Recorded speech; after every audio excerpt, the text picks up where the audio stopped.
Hi friends, எல்லோரும் முருங்கைக்கீரையில் பூரி, சப்பாத்தி, தோசை, இட்லின்னு என்னென்னமோ சொல்கிறாங்க. சரி, நம்மளும் ட்ரை பண்ணி பார்க்கலாம். நம்ம பசங்களும் கீரையே தொட மாட்டேன்றானுங்களே.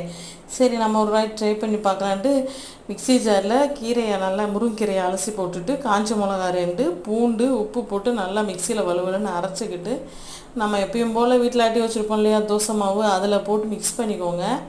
மிக்ஸ் பண்ணிவிட்டு தோசை சட்டியில் எப்பயும் போல் தோசை மாதிரி ஊற்றினா பார்க்குறதுக்கெல்லாம் நல்லா இருக்குது. ஸ்மெல்லும் சூப்பராக இருந்துச்சுங்க. அதுக்கு நான் ஆந்திரா ஸ்டைலில் ஒரு தக்காளி சட்னி அரைச்சி வச்சுக்கிட்டேங்க.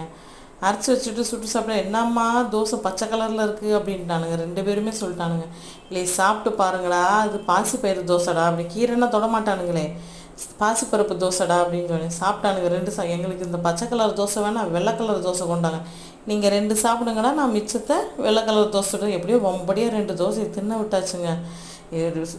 பிளான் சக்ஸஸ் ஆயிடுச்சு. பாய்.